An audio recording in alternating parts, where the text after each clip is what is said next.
This podcast is part of the Big Heads Media Podcast Network. Go to bigheadsmedia.com for more great podcasts.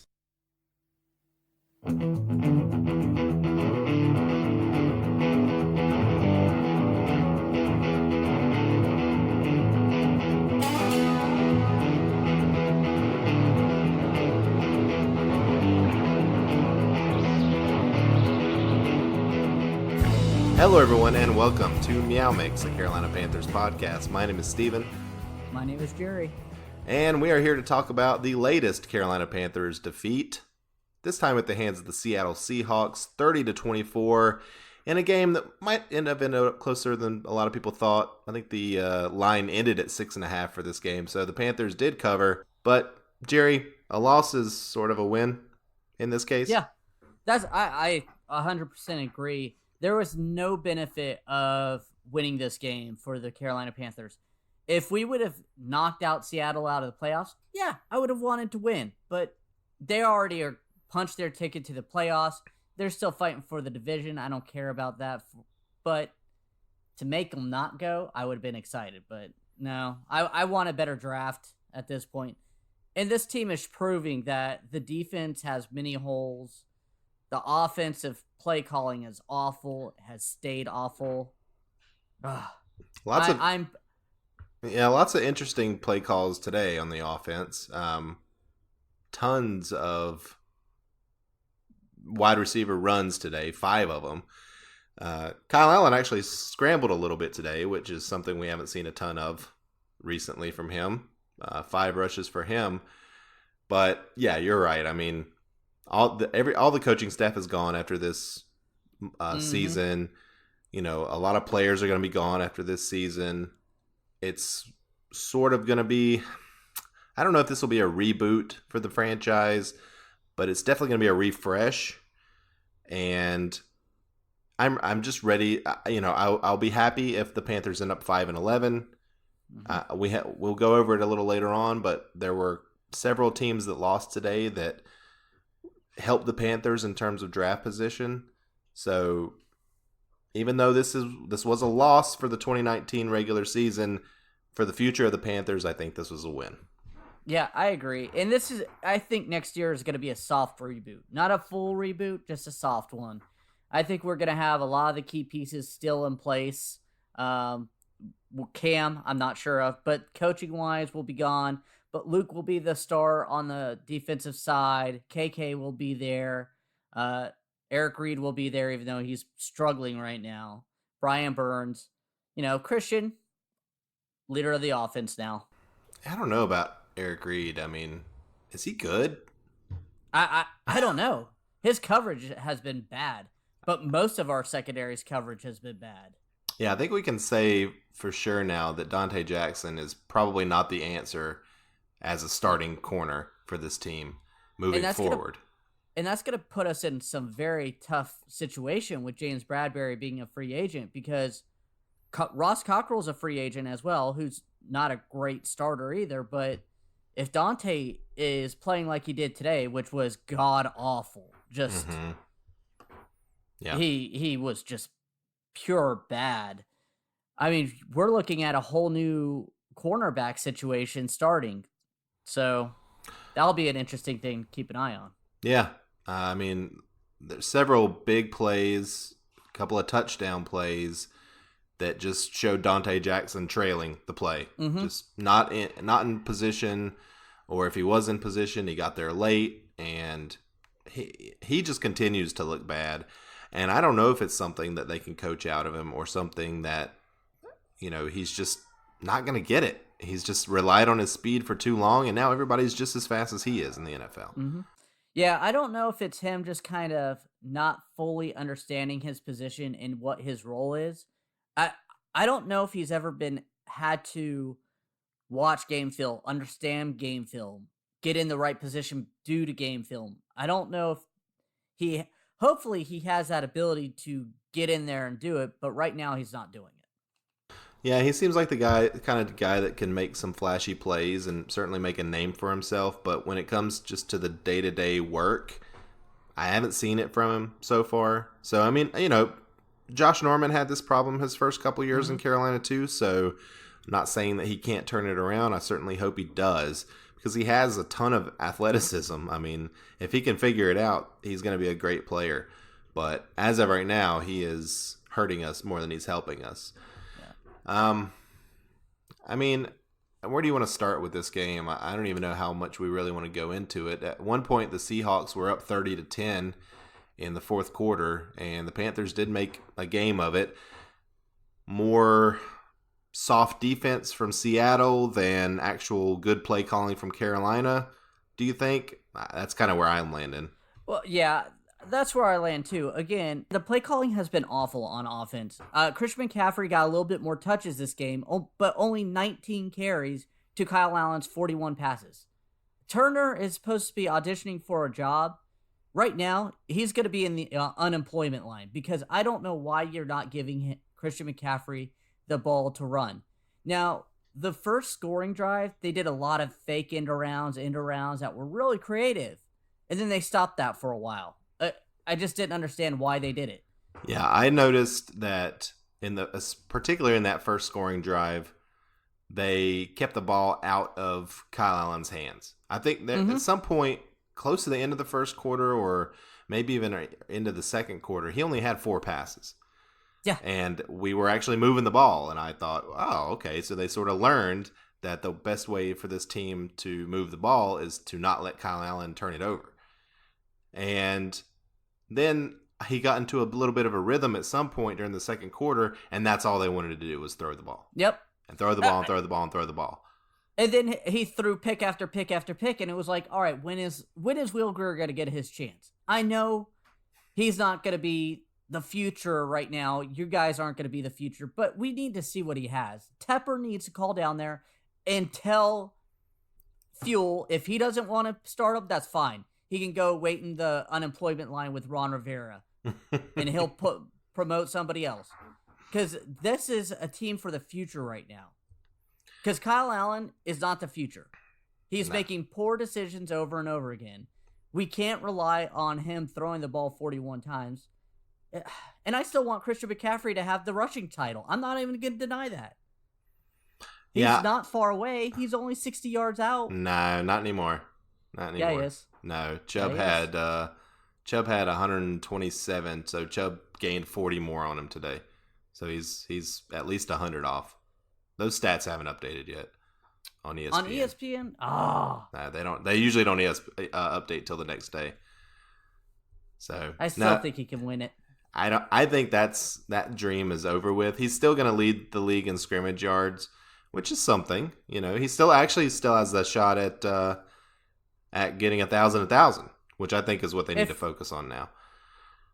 If he gets 100 receiving yards the next 2 games. Yeah, I mean it's possible. He had 88 today, so. But yeah, I haven't seen much difference in the play calling offensively at all, other than there's been a lot more wide receiver runs. Yeah. Under Scott Turner, the wide receivers are running the ball a lot more, almost too much. Now you might say, because that's taking carries away from McCaffrey. You don't mind doing it every once in a while to mix things up a little bit, and some of those early in the game, they did set up some nice plays for McCaffrey. I think that first touchdown run was set up on one of those fake screens. So, not bad. I thought McCaffrey would have 100 yards rushing and 100 yards receiving today. He didn't quite get there, but it was pretty close. 87 yards rushing, 88 yards receiving, 2 rushing touchdowns as well. So, he had a very good day, 175 total yards. But you still wanted more. You felt like they left some out on the field for him. Yeah, that's exactly it. I feel like this past 5-6 weeks they've been leaving McCaffrey's yards on the field. Yeah. Not running him enough. I understand you don't want to run him into the ground, but I mean, you've got to at least put Bonnevitt in there and run the ball. Kyle Allen throwing 40, 50 times a game is unacceptable. It's not going to win you games, ever. No, and I mean, a lot of those throws are, of course, when you're down 30-10, you're going to throw the ball more than you're going to pass, but they're still throwing the ball way too much early in the game, which, we've talked about. DJ Moore ended up with a pretty good game here, 8 receptions for 113 yards, but a lot of those were in the fourth quarter. They went to him, I think, 3 or 4 times in a row in the fourth quarter for catches. So I would say at least probably half of those yards came in the fourth quarter on one drive. But still, it counts for him. He's well up over 1,100 receiving yards now and could end up with, close to 1,400 total before the end of the season, which is great for a wide receiver. Yeah. I mean, he's going to probably end in top 5 receiving yards for the league. Yeah, which I still don't know if he's a number 1 receiver for us on a Super Bowl team, but he's making a good case for it. Let's see what I did want to mention. Chris Hogan played his first game in several months, and he only had 1 catch, but what I saw from him that I liked the most was he caught punts and he didn't fumble them. I know. I agree. I saw the same thing. I was like, he can catch punts. I thought to myself, I wonder if Chris Hogan would have stayed healthy, if we might have like 2 more wins strictly from not turning the ball over on special teams. It could be. I mean, it's possible. Looking at the Seahawks, I mean, Russell Wilson had a good game, 286 yards passing, 2 touchdowns. But they ran all over us, as teams usually do. Chris Carson had a great game, 24 carries, 133 yards, and 2 touchdowns. As a team, they rushed for 154 yards. And Tyler Lockett, we talked about it in our preview that D-Jax would probably be on Tyler Lockett. Tyler Lockett, 8 receptions, 120 yards, and a touchdown. He just looked great. That's really the only receiver that hurt us. I mean, the rest of them were, Josh Gordon had 1 catch for 58 yards on 1 target, by the way, only targeted 1 time for Josh Gordon, but everybody else was under 40 yards. And, Tyler Lockett was really the only receiver moving the ball. Well, they didn't have to do much because the ground game was just moving the ball. They rushed the ball 34 times to 27 pass attempts. And that seems high. I mean, Russell Wilson was 20 out of 60, or 20 out of 26. He was just dipping and dunking, hitting everything he wanted. Yeah. Josh Gordon actually did throw an interception in this game. So you might look at the stats and see the Panthers had an interception. That was not from Russell Wilson. That was from Josh Gordon. And it was a terrible decision to actually throw the ball. Yeah, those wide receiver throws and running back throws, they're just so hit and miss, because if the coverage stays there, it seems like it's almost 90% an interception. Yeah, well, he threw it in double coverage. Exactly, and that's what they do. They get that chance. They're like, this is my one shining moment to show I can throw. Right. And they just lob it up, and, good secondary teams will just pick it off. Yep. I mean, I love the ones where I see, like, the wide receiver see the coverage and just chuck it to a cheerleader, like, nope. I'm like, Well, McCaffrey sort of did that, right? McCaffrey had a pass in this game. Another kind of wrinkle that we haven't seen this season from the Panthers. McCaffrey did throw, but he sort of just threw it in the dirt because, I think actually he could have completed that pass. It looked like Hogan was open. So maybe it was a bad pass, or maybe Christian McCaffrey did just throw it in the dirt. Either way, he didn't make a mistake. He didn't throw an interception. But, so... I mean, defensively, Luke Kuechly probably had his best stats game in a long time. He had 17 tackles, which is a ton of tackles. Mm-hmm. But, I mean, how good can you really say he was when the Seahawks put up 30 points and he's kind of the coach of the field out there on the defense? Yeah, and I saw him miss a couple tackles too, which is not him. Yeah. One in particular, I think it was a 3rd and 1, and he was in the backfield before everybody else. And he just got juked out of his shoes. Yeah. I'm hoping that it's the season kind of wearing on him, that next season we'll switch back to a 4-3, and he goes back to what he was before this season. I hope so, because even though I think stats-wise he's probably going to look very similar to seasons past, we've definitely seen a different Luke Kuechly on the field. Mm-hmm. For sure. The Seahawks only had 1 sack today on Kyle Allen. Yeah. But it seemed like they were just playing a lot of zone coverage, getting pressure on him, but just not quite getting to him. So I don't know if you want to say that the offensive line had a good day today. Probably a better day than they've had in the last month or so. But but I don't know. We still got beat pretty good. And we did have 145 rushing yards total. So not a terrible day, I guess.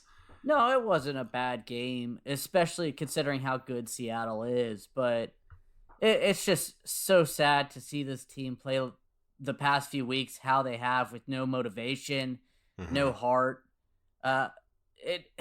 Especially where I thought I saw this team at the beginning of the year. Just really heartbreaking. Another person I don't see on the stat sheet, and I didn't really see him out there. I'll be interested whenever the snap counts come out. Brian Burns. He's healthy. Why are we not seeing more Brian Burns too? Yeah, he, like you said, he did not show up on the stat sheet at all. I did not hear his name a single time. And I looked for him, and I really did not see him out there on defense play. I didn't count every play, but like I said, I'll be interested how the snap count plays out for him if he had double-digit snaps. I mean, at this point, just sit him for the rest of the season, keep him healthy for next year, I guess. I mean, I don't understand why they don't want to play him. Maybe he's a bad locker room guy. I have no idea. I haven't heard anything negative about him. Then why wouldn't they play him? You figure he's probably healthy by now. I mean, that wrist, it's been 6 weeks since he's had the surgery, or maybe even more. And he was lighting it up when he was forced to play at the first half couple games of the season because Bruce Irvin was injured. They really took the coaching took him out of contention for that defensive rookie of the year. It wasn't anything else other than the coaching. Yeah, I don't know why you're playing Bruce Irvin, to be honest with you. Why are we starting and playing Bruce Irvin? Which he plays well, don't get me wrong. But why are we starting him over, Brian Burns at this point? I thought we would see a lot of Bruce Irvin today just because this was a game against the Seahawks. Mm-hmm. And that was his team for a long time. So I thought that we'd see a lot of Bruce Irvin in this game. And he played well. He had a sack, one of our two. Vernon Butler, by the way, the other sack. Your boy. But, why they're not playing Burns, it just it boggles the mind. Yeah. I'm really excited that we have 2 games left. That's all I really could say. Me too. Let's see. Anything else that you just kind of want to touch on here before we kind of move into our next segment? No, I think that's it. I think all Panther fans are I think they're sitting in the same seat as me, hoping we lose. That sounds horrible. Hoping we lose so we could get a better draft position. Excited to get rid of this coaching staff and kind of start anew in the offseason. Yeah, I would just wonder how many Panthers fans are really even paying attention at this point. We put a poll out on the Meowmix podcast Twitter feed about, do you want to win the game or not? Or would you be upset if the Panthers won? And the majority of people said yes, they would be upset if the Panthers won, but there weren't a ton of responses. So I just think a lot of Panthers fans have checked out for the season. And it's hard to blame them. There is something that kind of broke out earlier today. I don't know if you've heard about this, but the Panthers, Tepper, is supposedly very interested in the Patriots personnel executive Nick Cassero. He was the one that wanted to go to Houston last year, but the Patriots refused to let him go for the promotion. And then Houston ended up getting some tampering charges against them. So they'll probably be in the hunt too. But Tepper has deep pockets. So yeah, it's kind of funny. It seems like every week Tepper's interested in a different team's, executive. Last week it was the Steelers, and this week it's the Patriots. Although I think that guy, happy. Yeah, I'd be happy with that guy. Yeah, I would be ecstatic if we got Cassero because from all accounts, the Patriots want him to stay there. The Texans want him. Supposedly he's a good get. Hot commodity, yeah. Yeah. I mean, you could potentially see a Cassero, Josh McDaniels tandem come to Carolina. I know you shudder, but I think Josh McDaniels is actually going to be a pretty good coach when he gets another shot at it. Plus, I think if you have Cassero coming in, there's a clear line of Cassero's the personnel guy. McDaniels is the coach. Whereas in Denver, McDaniels was sort of the de facto personnel guy and the coach. So, well, I mean, he's not either doing way, good with the Patriots this year. I don't know. Go look at their roster and tell me if you think anybody would do good with that roster. It's pretty bad, especially wide receivers. They got nobody. Either way, this is not a Patriots podcast. You want to do some heroes and zeros? Do you have? Let me ask you this. I don't have a hero. Well, let me ask you this. Other than Christian McCaffrey. Yeah. The Christian McCaffrey Hero of the Game award goes to Christian McCaffrey today. I mean, you want to see heart from somebody. That's the guy, right? Yeah. That's the guy going out there and giving everything he's got. 175 total yards and 2 touchdowns, like we mentioned before. Zero of the game. Why don't you go ahead and tell me what yours is? I'm giving it to Dante Jackson. Okay. He's talked so much game, and he has not been able to back it up. And recently, you could just see the liability he is. You could tell James Bradbury is locking down his side because every time you see a pass, if you keep watching, you'll see Dante Jackson turning around, chasing the guy who caught the ball. There's a concerted effort from teams to go after Dante Jackson week in and week out. I'll give mine to Kyle Allen just because turning the ball over, he had another fumble today, even though he did recover it. But 3 interceptions, almost 4, although that 4th was not really his fault. But, you can't win when you turn the ball over. And 2 of those interceptions were 100% on him. And you could even say the 3rd was as well, even though it was tipped. He just didn't get the ball high enough, I guess. But it's just not going to happen for Kyle Allen. Sorry to the Kyle Allen lovers, but this is not the guy. No. He's got 22 turnovers this season and 16 passing touchdowns. So it's time for Will Grier. I don't know why it's taking so long. The first Falcons game, they should have pulled him when he hasn't been able to turn it around. Do you think that they'll play Will Grier next week against the Colts?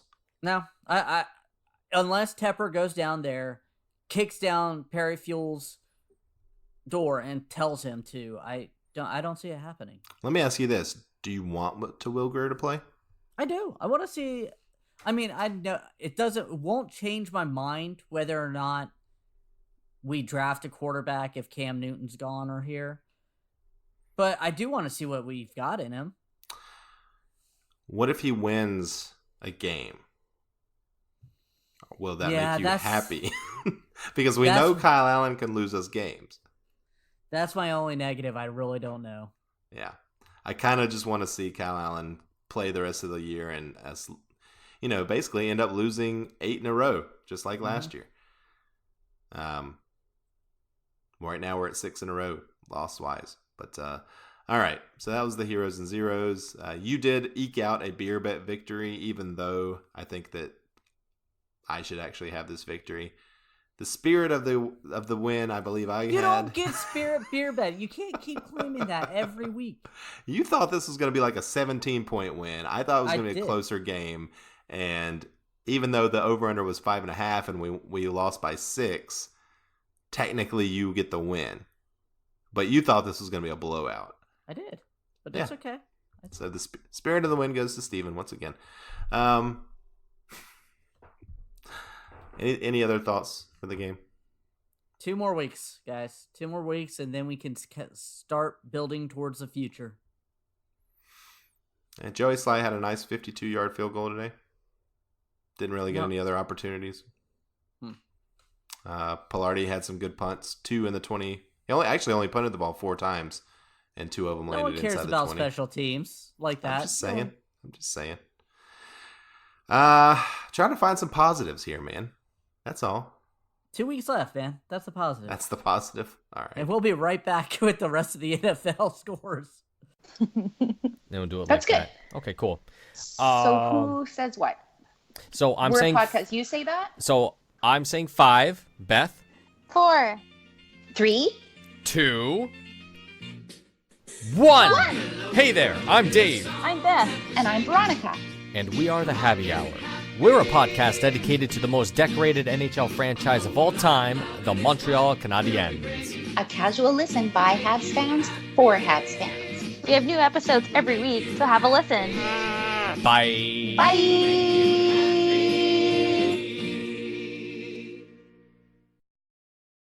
And we're back. And we'll go ahead and start with the NFC South games. The Tampa Bay Buccaneers defeated the Detroit Lions 38-17.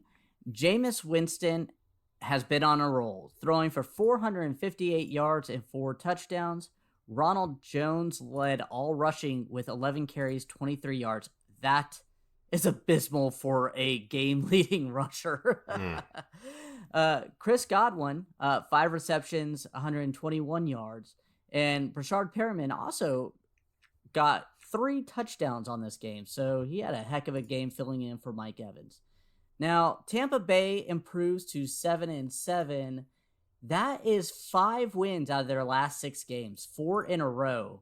Don't look now, but Jameis Winston may have saved his job. He's looking really good lately. Maybe. And I know during the break you asked me about injuries, and I forgot about this one, but Chris Godwin did leave this game and probably will not be back the rest of the season. They said it's got a hamstring injury and it is, quote, not good following the game. So it wouldn't surprise me if you don't see him the rest of the season. And they've already lost Mike Evans. Yeah, I was going to say, ooh, that's going to be... But I mean, they're not playing for anything either, but... Right, but like you said, Jameis is playing for something. Yeah. He wants his job, so... And Arians wants to win as many games as he can because he's Bruce Arians. So, All right. Well, moving on to the other NFC South game that was played today, the Atlanta Falcons traveled all the way to San Francisco and somehow pulled out a victory. Falcons win this one 29-22. This game was pretty much in hand. Well, I won't say in hand by the 49ers, but they were up by 6. Or 5. They were up by 5 with about, 30 seconds left or something. And the Falcons end up driving down the field. They get a touchdown with 2 seconds left. They go up by 1. They kneel down to the 2-point conversion. They end up kicking off. That San Francisco fumbles the ball on the kickoff, and Falcons get another touchdown. So this game was definitely not a Falcons runaway victory. The San Francisco 49ers actually had the lead for most of the second half. But this was, a good win for the Falcons and a good win for the Panthers for the Falcons because the Falcons now move to 5-9. Stats-wise, Matt Ryan led all passers, 210 passing yards, 2 touchdowns. Raheem Mostert, 14 carries, 54 yards, and 1 touchdown, led all rushers. And Julio Jones and George Kittle both had 13 receptions for 134 yards. But Julio got 2 touchdowns on those receptions. So they were the only one producing any offense in this game. Yeah, this was the George Kittle versus Julio Jones game, honestly. Yeah. And it was kind of fun to watch. I mean... It was a lot of fun. Yeah. 49ers only were ahead because of a fumbled kickoff by Kidyon Barner. Right. And Yediditsky, their fullback, recovered and got down to the 2. What a terrible pronunciation of that name for you. I can't say names. I know. It's Juszczyk. Oh, Juszczyk. Whatever. San Francisco falls to 11-3, and like I said earlier, the Falcons move to 5-9, and that, folks, moves the Carolina Panthers to last place in the NFC South. Woo! Honestly, we're doing what we need to do. No, they're not trying to, but the Saints continue to lead the division at 10-3. They will play tomorrow. The Tampa Bay Buccaneers on that 4-game winning streak are up to 7-7. The Falcons have now won 2 in a row. They're up to 5-9, and like I said, the Panthers at 5-9 because of the 2 games lost against the Falcons dropped to the last place in the division. So, if things continue this way, then the Panthers will have a 4th place schedule next year and a top 10 draft pick, and that's fine with me. Yeah, me too. All right. All right, let's move. Yeah, go ahead. And moving on to the rest of the NFL, the New England Patriots defeated the Cincinnati Bengals 34-13. There's not much to talk about this game. The Bengals are bad. Andy Dalton threw for 151 yards, a touchdown. Joe Mixon has come on strong late in the season, but they can't win with him. 136 rushing yards. James White led all receiving with 3 receptions, 49 yards. This game must have been a beautiful game to watch, meaning poking your eyes out. Patriots improve to 11-3, and the Bengals fall to 1-13. Well, the Patriots had a lot of video on the Bengals to watch before the game. So. Oh, there is a leaked video of that too. I saw that. Where they say, "Hey, you're not supposed to be recording." Oh, I'll delete it. No, it's too late. That Patriots employee definitely knew that he messed up. Oh, yeah. And he was not supposed to be doing that. Oh, he definitely knew he was supposed to be recording that, but not act like he was recording that. Right, yep. All right, moving on to the next game. The Chicago Bears went to Green Bay to play the Packers. The Packers win this one 21-13. This game actually did come down to a last-second Hail Mary from Mitch Trubisky. It was not successful, but Trubisky did lead this game in passing. 29 of 53, 334 yards, 1 touchdown, and 2 interceptions. Aaron Jones led all rushers, 13 carries for 51 yards. And Allen Robinson led all receivers, 7 receptions, 125 yards. The Green Bay Packers moved to 11-3, and Chicago falls to 7-7. Now, moving on to the battle for the lead of the AFC South, the Houston Texans defeated the Tennessee Titans 24-21. Ryan Tannehill continued his resurgence, throwing for 279 yards, 2 touchdowns. Carlos Hyde had 104 yards on the ground and a touchdown. And DeAndre Hopkins had 6 receptions, 119 yards. That puts the AFC South standings at Houston at 9-5 with a 1-game lead over Tennessee at 8-6. Next, we'll move to Kansas City, where Denver came in hoping to steal a game from the Chiefs, but were unsuccessful. The Chiefs win this one 23-3. This was just a blowout the entire way. Pat Mahomes led all passers, 27-34, 340 yards, 2 touchdowns, 1 interception. Darwin Thompson led all rushers, 8 carries for 38 yards. This was not a high rushing game by any stretch. And another big game from a tight end, Travis Kelce, 11 receptions, 142 yards. The Chiefs move to 10-4, and the Broncos fall to 5-9. And another fun game to watch. The Miami Dolphins lose to the New York Giants 36-20. Both teams are now 3-11. Eli Manning looked good in his comeback, 283 yards, 2 touchdowns. Saquon Barkley had 112 yards on the ground with 2 touchdowns. And Sterling Shepard, 9 receptions, 111 yards. 2 teams that will be picking ahead of the Panthers. Probably. Mm-hmm. Can't be sure. Next, we'll move to Washington, where Philadelphia desperately needed a victory against the Redskins and prevailed 37-27 over Washington. This game was actually in Washington's control until the last quarter. The Eagles outscored the Redskins 20-13 in the fourth quarter alone. This was a high-scoring fourth quarter. Carson Wentz looked pretty good in this game, 30 of 43, 266 yards, 3 touchdowns, no interceptions. But I'll tell you, Dwayne Haskins for Washington's really come on lately. 19 of 28, 261 yards, and 2 touchdowns, no interceptions. He had a better quarterback rating than Wentz in this game. Miles Sanders, the rookie running back for Philadelphia, 19 carries, 122 yards, and a touchdown. And Terry McLaurin led all receivers, 5 receptions, 130 yards, and a touchdown. Had a 75-yard reception in this game. So the Eagles maintain their NFC East hopes with a 7-7 record, and Washington falls to 3-11. And a historic last game in Oakland. The Jacksonville Jaguars traveled out there to play the Oakland Raiders.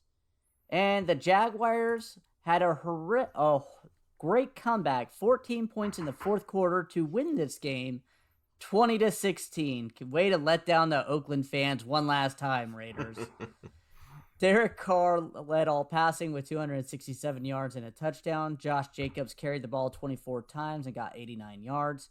Darren Waller, from Hard Knocks fame, 8 receptions, 122 yards. Good game, but still, Minshew Mania came back and won this one. Jaguars improved to 5-9, and the Raiders fall to 6-8. Another team now that's, could eventually jump us in the draft order. Yeah, we'll go over the standings here at the end, but there are a lot of teams that are 5-9 or 6-8. So, another team that's 6-8, the Cleveland Browns went out to Arizona. Paper champion Cleveland Browns. Sorry for to say that. Went out to Arizona and lost their playoff hopes. The Cardinals win this game 38-24. Baker Mayfield led all passers, 30 of 43, 247 yards, 2 touchdowns, 1 costly interception. Kenyon Drake actually led all rushers in this game, 22 carries, 137 yards, and 4 touchdowns. Nick Chubb did pretty good on the other side as well, 127 yards for him. Damiere Byrd, your boy, led all receivers, 6 receptions, 86 yards. He had a 51-yard catch in this game. So Arizona moves to 4-9-1. Cleveland falls to 6-8. And again, we'll talk about playoff seeding here in a minute, but Arizona is another team that could surprise some people. Yeah, moving on, the Minnesota Vikings took over the Los Angeles Chargers Stadium like every visiting team does and destroyed them, 39-10. Phillip Rivers threw for 307 yards and a touchdown. Mike Boone carried the ball 13 times for 56 yards and 2 touchdowns, and Keenan Allen had 9 receptions, 99 yards. Dalvin Cook went out of this game, and it does not look like he'll be returning anytime soon, and that could really affect the way Minnesota Vikings playoff hopes go. They'll make the playoffs, but moving on in the playoffs, I should say. Vikings improved to 10-4. Chargers fall to 5-9. And the last game we will talk about today, the Los Angeles Rams traveled to Dallas, and Dallas looked like the team that a lot of people thought they were going to be at the beginning of the year. They waxed Los Angeles 44-21. Dak Prescott had a pretty good game, but Jared Goff led all receivers, 33 of 51, 284 yards passing, 2 touchdowns. Prescott 15 of 23, 212 yards and 2 touchdowns. Didn't have to do a ton because his running backs killed it in this game. Tony Pollard actually led all rushers, 12 carries, 131 yards and a touchdown. Ezekiel Elliott also killed it for Dallas, 24 carries, 117 yards and 2 touchdowns.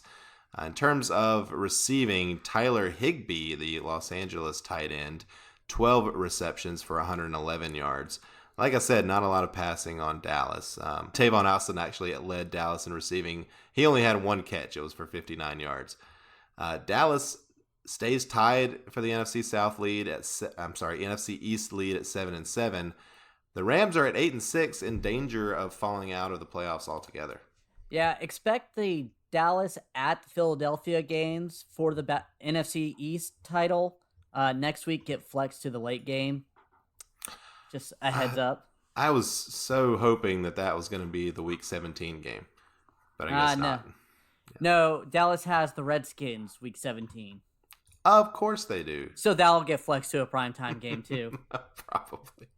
And Philadelphia plays the Giants, by the way, so you could probably mark both of those games down as victories. So, yeah, the NFC East title probably coming down to next week. Mm-hmm.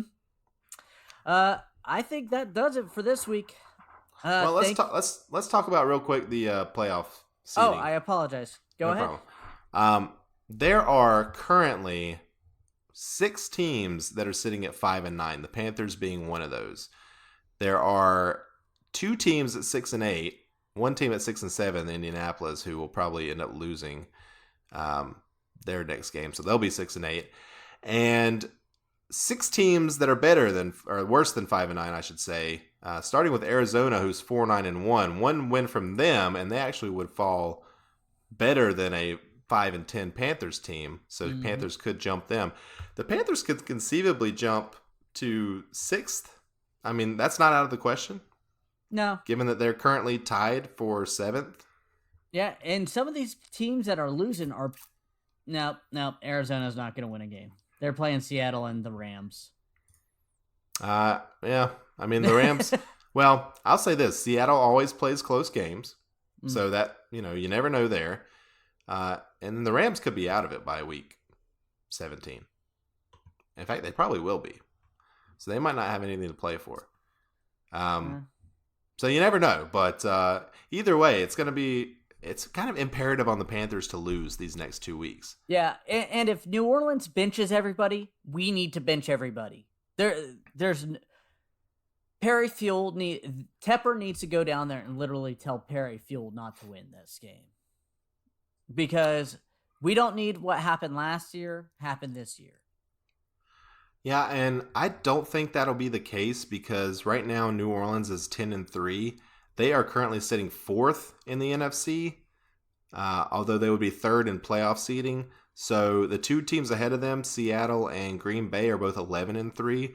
So even if New Orleans wins their next game and loses next week, or even wins next week, they're still going to have to win in week 17 to secure a bye. So I think that they're going to come out and they're going to have to play very hard, which is, yeah, right, you're good. It's good for the Panthers. So I think at best the Panthers finish 6-10. Woo. I could see the Panthers winning next week against the Colts because the Colts are just not a very good team. Yeah, they kind of fallen off in the second half here of the season. Yeah. I don't know what happened to them, but you're absolutely right. So, yeah, they've lost 5 of their last 6 games. So. Come on, Indy. Break that streak this week. Well, next week because they play the Saints. They play the Saints tomorrow night in the Monday night game. Indy does. So we'll get a good look at them tomorrow night. But yeah, either way, I think that kind of wraps it up. But we'll take a look at the playoff seedings again next week, and then of course in week 17 we'll have a much better idea of where the Panthers will draft. But hey, right now looks like it's gonna be a top 10 pick. Let's hope. I mean, we may need a quarterback. Yeah. It'll be interesting. But as always, want to thank everybody for listening. Continuing on, Panther Blue Heart. You can follow us at Meowmix Podcast on Twitter. You can email us at meowmixmailbag@gmail.com if you have any questions or comments. Keep pounding, guys. 2 more weeks, and then the off-season hits, and we'll go full throttle again. I did also want to mention Cam Newton was nominated for the Walter Payton Man of the Year, which I don't think we got to on Tuesday. I don't think it was announced yet. So whenever the voting for that starts, I don't know if it started yet already or if it starts soon, but let's kick our votes towards Cam. Maybe his last year as a Panther, but either way, he deserves it. He's done a lot for the community and continues to do so. So other than that, everybody keep your head up. We will be back at some point this week. We keep saying it's going to be Thursday, but it's been Wednesday lately, so we'll see what happens this week. No promises. Wednesday or Thursday, we will be back. And we'll be previewing the Indianapolis game. But until then, everyone, keep pounding.